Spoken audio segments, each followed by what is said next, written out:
Iya. Cok.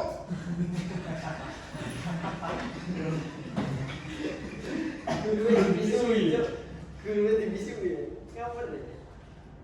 Woi. Ayo mau ya. Kau udah lebaran gitu. Cepet kok, oh iya, tapi saya dulu. Oh, apa? Terus kenapa?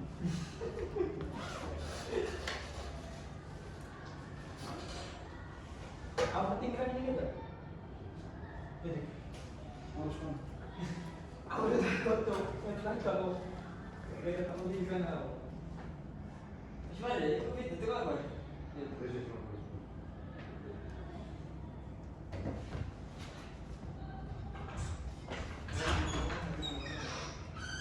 Waalaikumsalam.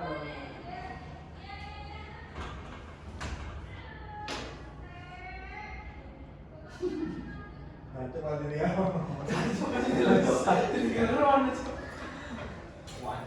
Guru gatel.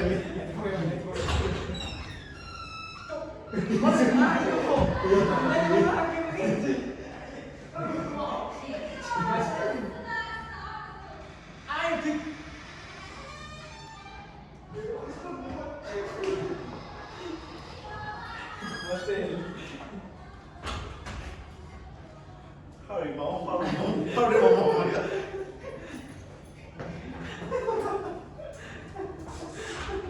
Diam semua.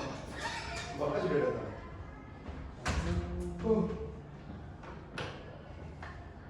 Ya, assalamualaikum warahmatullahi wabarakatuh. Selamat siang anak-anak. Waalaikumsalam. Iya, Bapak. Bagaimana kabar kalian hari ini? Sakit toh? Sakit apa itu? Itu saya kita pegang. Saya juga bingung bahasa kita apa.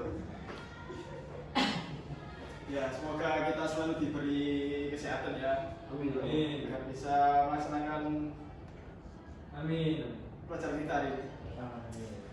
Sebelum saya mulai, saya akan mengabsen terlebih dahulu.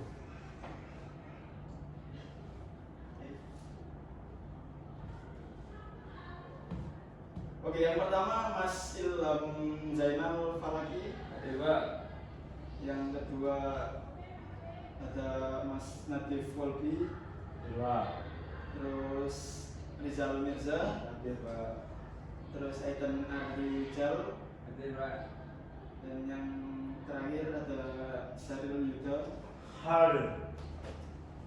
Baik, sebelum kita mulai pelajaran kita pada siang hari ini, alangkah baiknya kita berdoa terlebih dahulu. Silakan salah satu dari kalian untuk memimpin doa.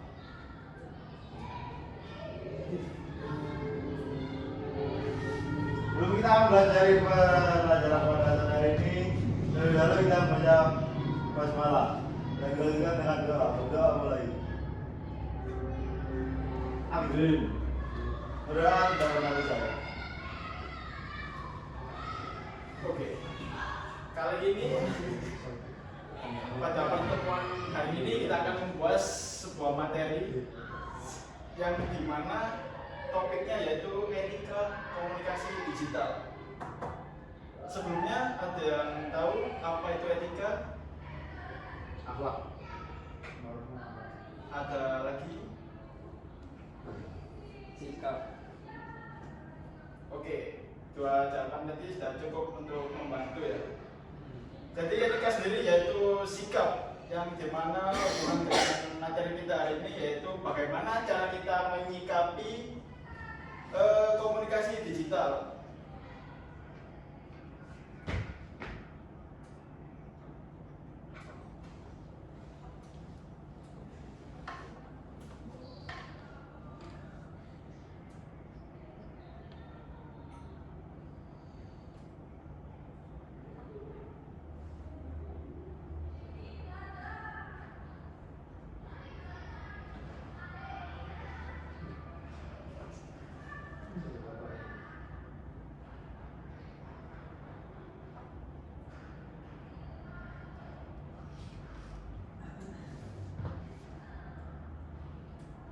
Oke, seperti yang saya jelaskan di awal tadi, yaitu materi kita yaitu etika komunikasi digital dalam dunia kerja.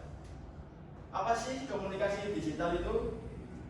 Nah, di era digital saat ini, komunikasi tidak lagi terbatas pada pertemuan langsung atau panggilan telepon, tetapi juga dilakukan melalui berbagai platform digital seperti email, terus pesan instan, video konferensi, dan media sosial profesional. Nah, komunikasi digital memainkan peran penting dalam dunia kerja karena memungkinkan pertukaran informasi yang cepat, efisien, dan fleksibel. Namun, dengan semakin luasnya penggunaan komunikasi digital, muncul pula tantangan baru terkait etika dalam berkomunikasi. Nah, etika komunikasi digital sangat penting untuk memastikan bahwa komunikasi tetap profesional, sopan, dan tidak menimbulkan kesalahpahaman. Dengan memahami dan menerapkan etika komunikasi digital yang baik, kita dapat menjaga hubungan kerja yang harmonis, meningkatkan produktivitas, serta menghindari potensi konflik atau pelanggaran privasi dalam lingkungan kerja.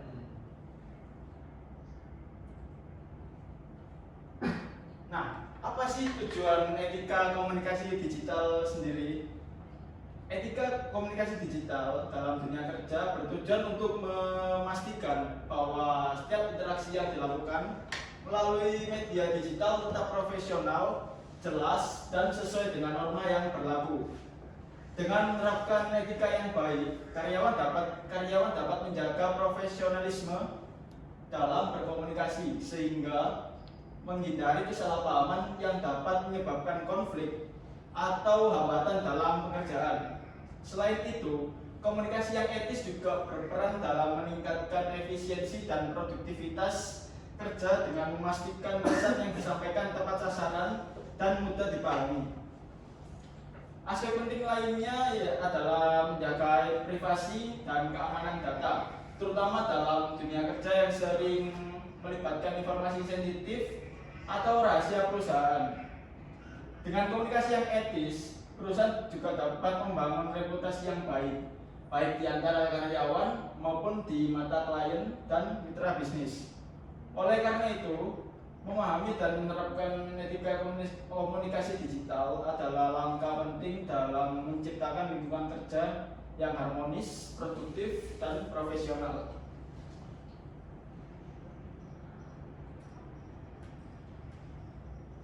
Kemudian yaitu prinsip dasar.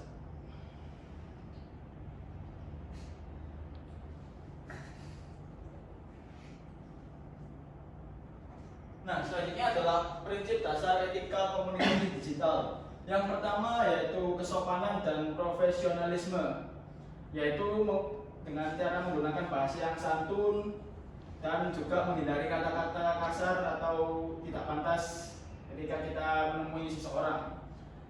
Yang kedua yaitu kejelasan dan ketepatan dalam komunikasi. Sampaikan informasi dengan jelas dan langsung ke inti permasalahan. Jadi tidak perlu sampai ke kita basa-basi gitu. Nah, yang ketiga yaitu menghormati privasi dan kerahasiaan. Jangan pernah membagikan informasi pribadi atau rahasia perusahaan tanpa izin. Kemudian yang keempat yaitu tanggung jawab dalam penggunaan media digital. Gunakan alat komunikasi ini dengan bijak dan hindari penyebaran informasi palsu.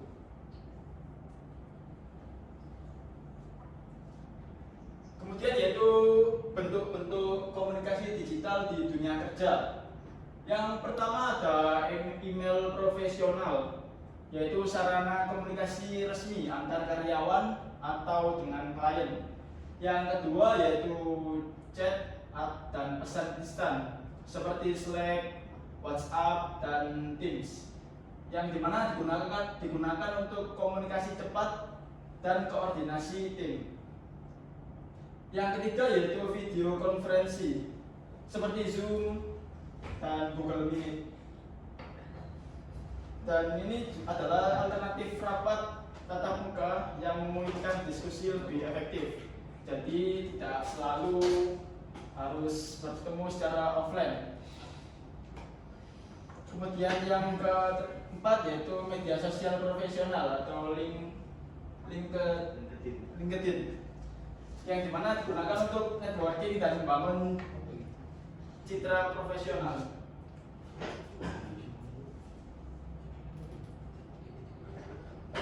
Selanjutnya adalah etika dalam email profesional. Yang pertama, gunakan subjek yang jelas dan ringkas, karena hal ini membantu penerima memahami isi email dengan cepat.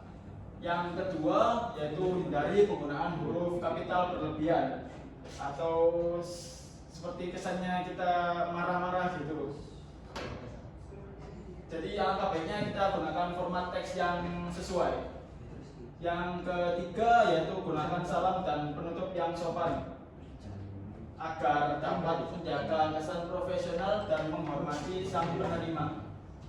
Kemudian yang keempat yaitu periksa kembali sebelum mengirim.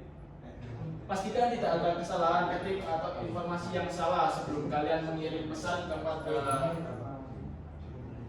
sang penerima pesan.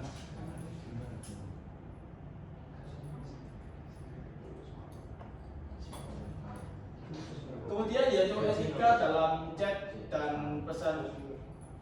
Mas bisa diperhatikan? Saya Pak. Boleh keluar, Pak? Bisa dilanjut Mas? Iya.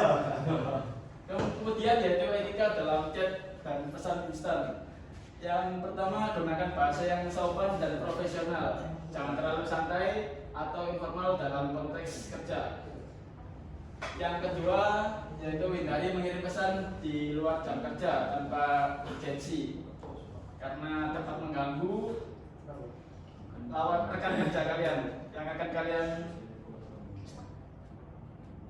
Emang kalau dipegang seperti itu, Pak? Iya. Yang ketiga yaitu jangan spam chat atau mengirim pesan bertubi-tubi. Beri waktu bagi penerima untuk merespon. Yang keempat yaitu gunakan emoji secara bijak. Kalau bisa yang terakhir ini dihindari penggunaannya karena dianggap tidak pantas.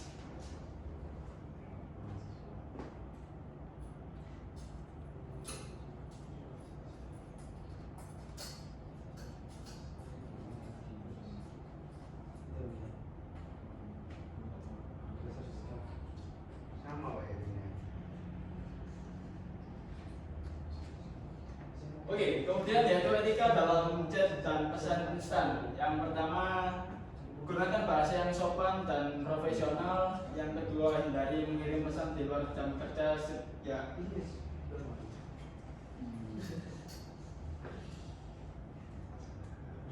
Oke, ada salah salah dalam PPT saya.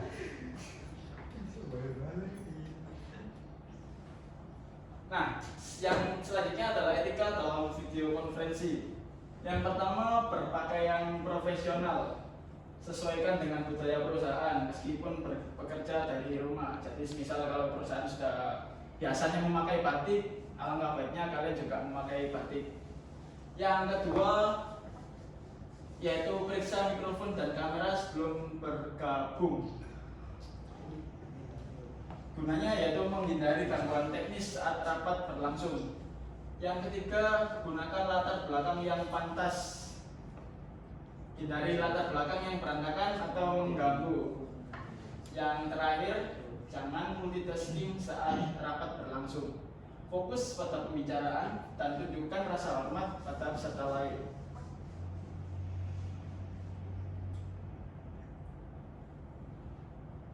Nah, selanjutnya adalah kesalahan umum dalam komunikasi digital. Yang pertama yaitu pisahkan akun pribadi dan profesional jika perlu. Hindari pencampuran antara kehidupan pribadi dan pekerjaan. Jadi jangan sesekali kalian mencampurkan urusan pribadi dengan urusan pekerjaan karena dapat menghambat kalian sendiri. Kemudian yang kedua, hindari membagikan informasi sensitif perusahaan karena gunanya yaitu untuk menjaga kerahasiaan data dan kebijakan perusahaan. Yang ketiga, gunakan bahasa yang sopan dalam komentar dan postingan. karena sekarang lagi marak ya, ya Pak. Gunakan bahasa yang kurang sopan di media sosial untuk komentar dan postingan. Contohnya gimana? Tidak perlu dicontohkan, kalian pasti tahu sendiri. Belum tahu ya, Pak. Semua sih. Ya, kali ini harus dihindari ya teman-teman. Ya. Karena dapat merusak citra. Kemudian yang keempat, bangun citra profesional yang positif. Bagikan informasi yang relevan dan bermanfaat bagi jaringan profesional Anda. Jadi jangan meng-share yang hal-hal yang tidak positif ya.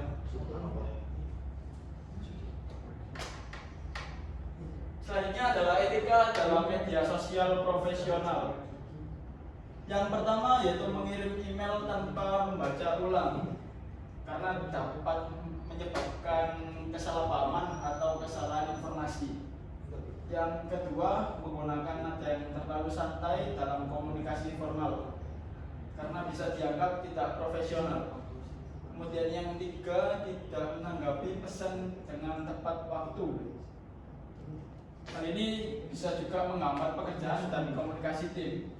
Yang keempat, menggunakan humor yang bisa disalahartikan. Dari humor yang bisa menyinggung atau menyebabkan kesalahpahaman. Baik, di sini saya punya sebuah video penerapan etika komunikasi dalam dunia kerja. Silakan disimak. Dan setelah video ini diputar, saya akan memberikan sebuah studi kasus.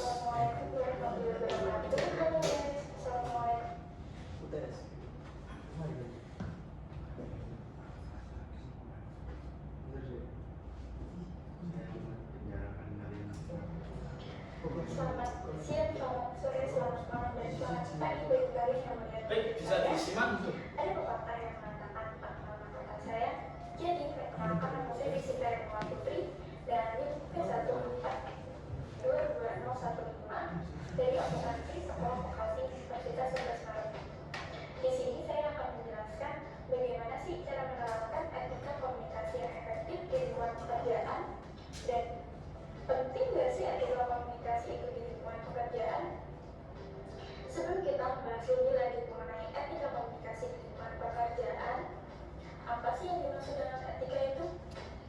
Etika yaitu prinsip yang mengatur perilaku manusia, sedangkan komunikasi yaitu hubungan yang mengatur komunikasi antar manusia, baik itu individu ataupun kelompok.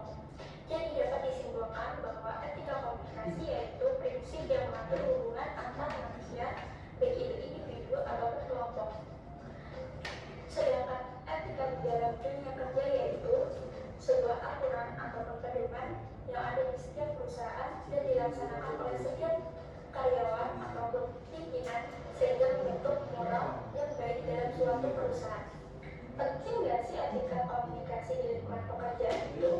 Etika komunikasi di lingkungan pekerjaan memiliki banyak manfaat yang dapat kita rasakan, seperti meningkatkan kinerja di dalam tim. Dengan adanya kekompakan dan kejujuran di antara anggota tim akan menciptakan suatu pekerjaan yang enak dan menciptakan suasana yang menyenangkan dalam sebuah perusahaan. Yang kedua, mengembangkan pertumbuhan perusahaan dengan komunikasi yang baik dan bagus antar anggota tim dapat berkontribusi demi kelancaran sebuah proyek atau perusahaan lain sehingga dapat meningkatkan suatu perusahaan. Yang ketiga, memacu produktivitas dengan komunikasi yang efektif di antara anggota. Perusahaan akan menciptakan produktivitas di keseluruhan tempat kerja. Yang keempat, menumbuhkan efisiensi dan loyalitas. Kemampuan komunikasi yang buruk dapat membahayakan suatu perusahaan karena dapat menurunkan kualitas pekerjaan, dan komunikasi yang baik dapat membuat nyaman saat berdiskusi dalam pekerjaan. Dan yang terakhir, untuk problem solving, karena komunikasi bukan tentang siapa yang benar dan siapa yang salah, melainkan untuk diskusi secara terbuka dan jujur untuk memastikan kebutuhan semua orang. Jadi, etika dalam komunikasi itu diperlukan untuk menyelesaikan sebuah masalah dalam perusahaan. Di dalam dunia pekerjaan, sering kita temui kendala-kendala di dalam etika berkomunikasi, seperti atasan dengan bawahan ataupun pimpinan dengan karyawannya. Seperti misal kita sebagai karyawan atau kita sebagai bawahan, kita sering merasa takut untuk berbicara, takut untuk mengeluarkan sebuah pendapat dikarenakan takut pendapat kita tidak sesuai dengan ataupun terjadi kesalahan ketika kita berbicara menyampaikan suatu atau mungkin pendapat kita sering sudah diterima oleh pimpinan. Kendala tersebut sering menjadi sebuah permasalahan di dalam suatu komunikasi di lingkungan pekerjaan. Kendala-kendala ini sering menyebabkan konflik di dalam suatu pekerjaan. Maka dari itu kita harus memperhatikan bagaimana sih cara berkomunikasi secara baik dan efektif di lingkungan pekerjaan itu. Berikut ini adalah cara berkomunikasi secara baik dan efektif di lingkungan pekerjaan. Yang pertama yaitu menjadi pendengar yang baik. Mendengarkan lawan bicara bukanlah suatu hal yang mudah. Padahal dengan mendengarkan lawan bicara, kamu lebih paham dan bisa merespon dengan baik sesuai dengan lawan bicaramu. Mendengarkan lawan bicaramu juga termasuk tindakan menghargai mereka. Yang kedua yaitu pahami gaya komunikasi. Gaya komunikasi pada dasarnya terbagi menjadi 4, yaitu pasif, agresif, pasif-agresif, dan asertif. Untuk yang pertama ada pasif. Biasanya orang akan terlihat cuek dalam sesuatu atau di dalam percakapan mereka sering didominasi oleh orang lain.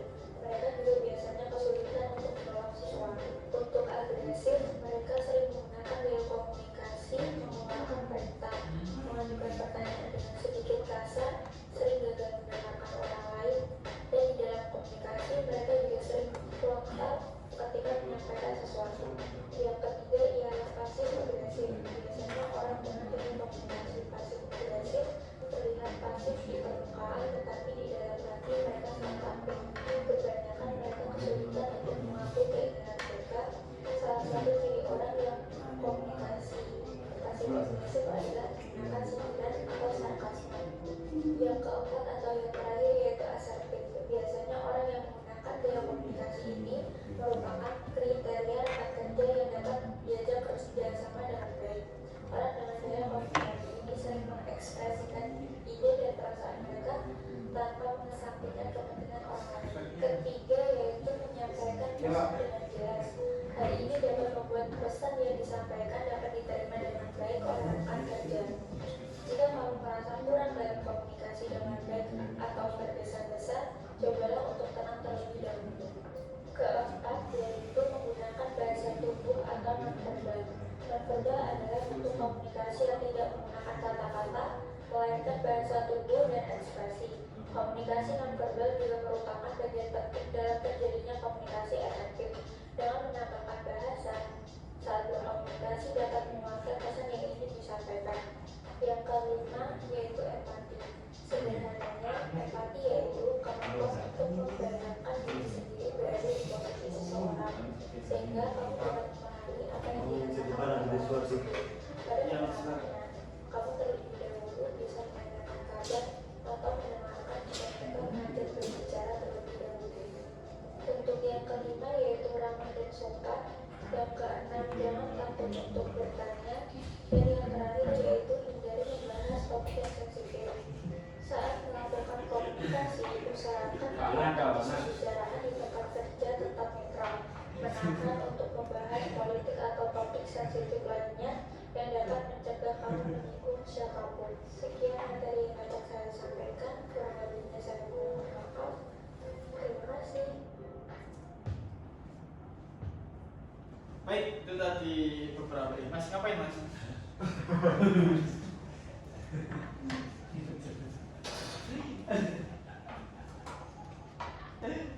Itu tadi contoh penerapan etika komunikasi dalam dunia kerja.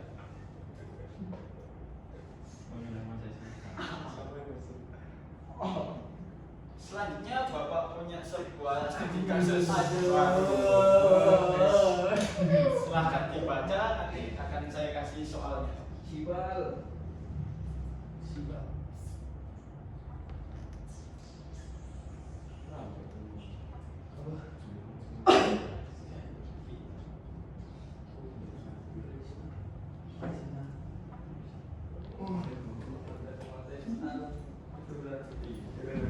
Iya.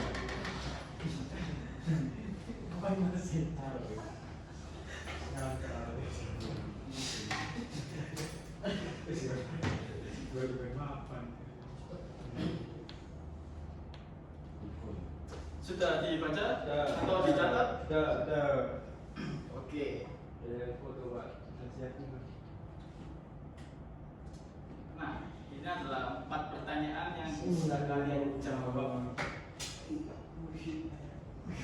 Saya beri waktu berapa? 3 menit. 30. Jauh. 10 menit cukup? 3 menit lah. Oke, 10 menit ya untuk menjawab 4 pertanyaan ini. Selesai. Nanti bisa dipresentasikan satu-satu.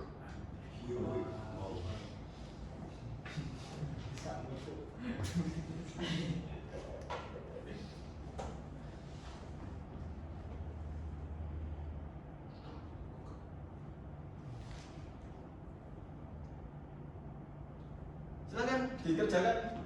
Bukunya mana, Mas? Iya, Pak. Sudah. Ini, Mas.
Sudah.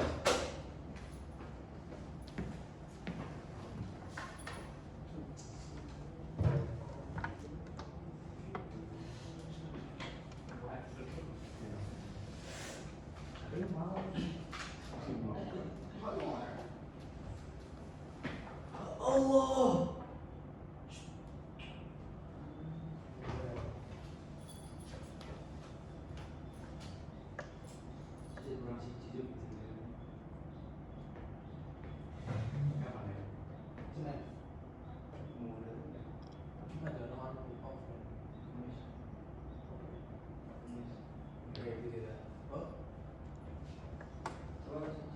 Ya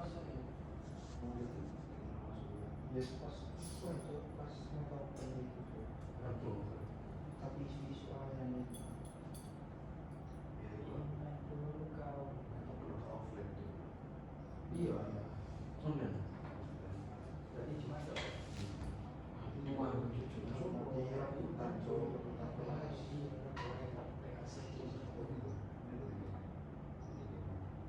ini saya buka satu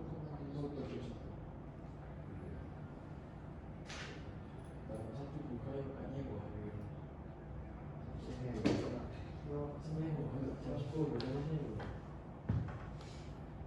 kan dari mana ada gini gua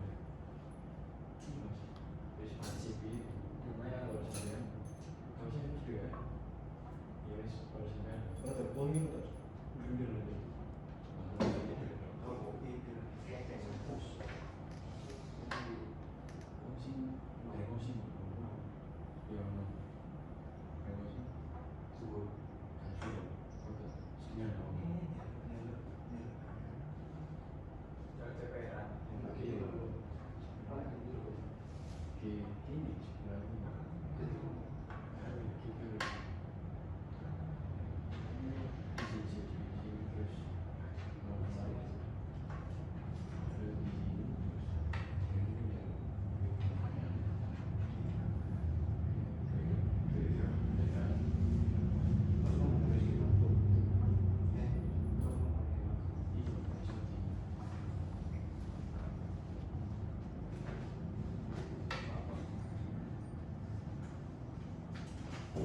Oke, kurang 3 menit lagi.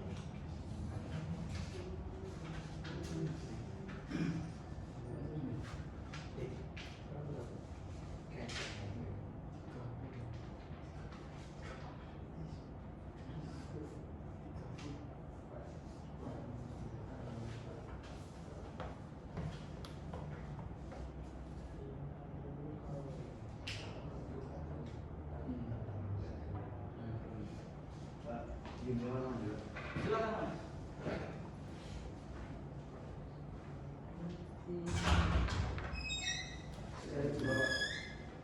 Betul kafe. Saya juga.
saya keluar bentar aja. Tadinya keluar lagi, silakan. Mudah-mudahan dulu. Mau kemana mas?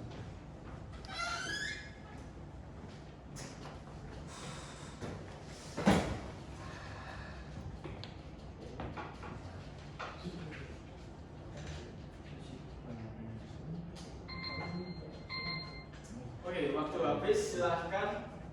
Bapak akan memanggil secara acak.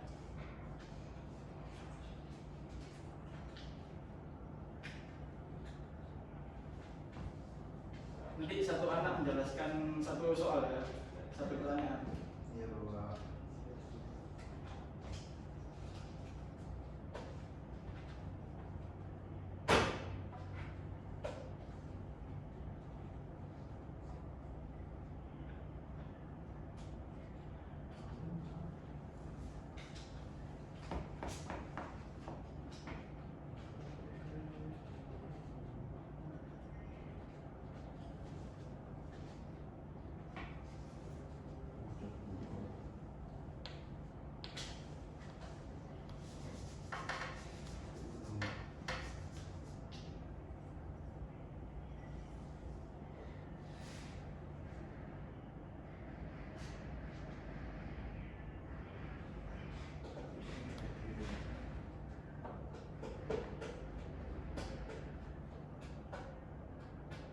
Silakan nomor 1 Mas Ilham, nomor 2 Nadif, nomor 3 Yuda, nomor 4 Izal. Silakan berdiri, jelaskan ke depan. Beri bareng ya? Satu-satu tuh.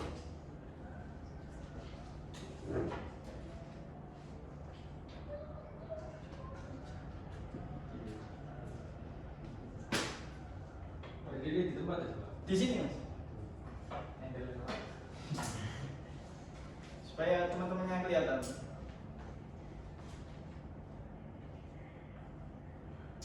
Jadi yang pertama, apa kesalahan utama yang dilakukan Andi dalam komunikasi digital? Andi menggunakan subjek email yang tidak jelas, bahasa yang terlalu formal, serta lupa menyertakan lampiran yang penting dalam video konferensi. Ia tidak fokus dan menggunakan latar belakang yang tidak profesional. Oke, beri apresiasi bisa dijalankan yang baik dari Mas Ilham. Selanjutnya Nadif, kalau dulu silakan Mas Nadif.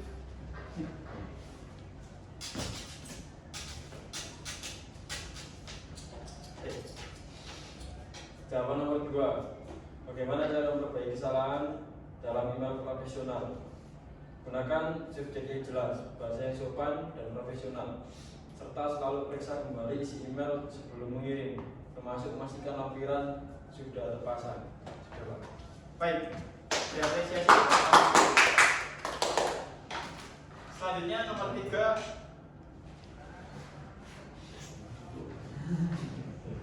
Mulai. Oke Mas.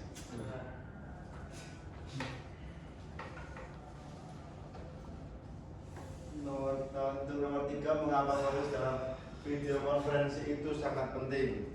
Karena fokus dalam video konferensi bisa menunjukkan rasa hormat kepada rekan kerja dan meningkatkan efektivitas komunikasi di dalam rapat, Bapak.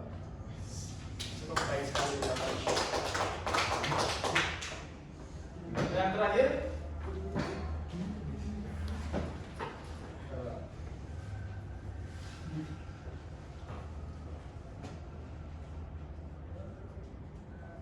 terakhir, apa dampak dari komunikasi digital yang tidak profesional terhadap lingkungan kerja?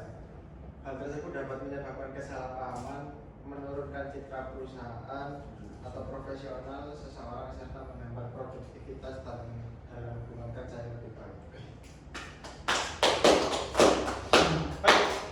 Jadi jawaban masing-masing dari kalian sudah benar. Oke, untuk selanjutnya yaitu kesimpulan, bisa dibaca Mas Ilham. Kesimpulan apa yang kamu dapat pada pertemuan hari ini? Kesimpulan dari materi pada pertemuan ini yaitu di era digital saat ini komunikasi tidak lagi terbatas pada pertemuan langsung atau panggilan telepon, tetapi juga dilakukan melalui berbagai platform digital seperti email pesan instan, video konferensi, dan media sosial profesional. Komunikasi digital memainkan peran yang penting dalam dunia kerja karena memungkinkan pertukaran informasi yang cepat, efisiensi, dan fleksibel.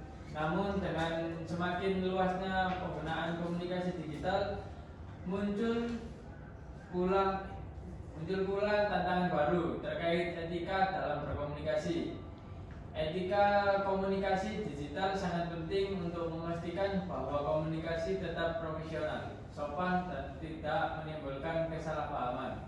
Dengan memahami dan menerapkan etika komunikasi digital yang baik, kita dapat menjaga hubungan kerja yang harmonis, meningkatkan produktivitas, serta menghindari potensi konflik atau pelanggaran privasi dalam lingkungan kerja.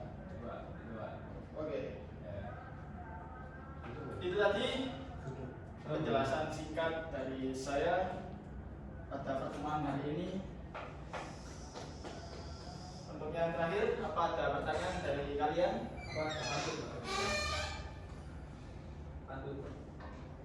Pantun apa? Jangan Pak. Baik, tidak ada yang ditanyakan? Kalau tidak ada yang ditanyakan, saya akhiri pertemuan kita pada siang hari ini. Mohon maaf bila ada salah kata. Wassalamualaikum warahmatullahi wabarakatuh. Selamat siang. Waalaikumsalam warahmatullahi wabarakatuh. Salam.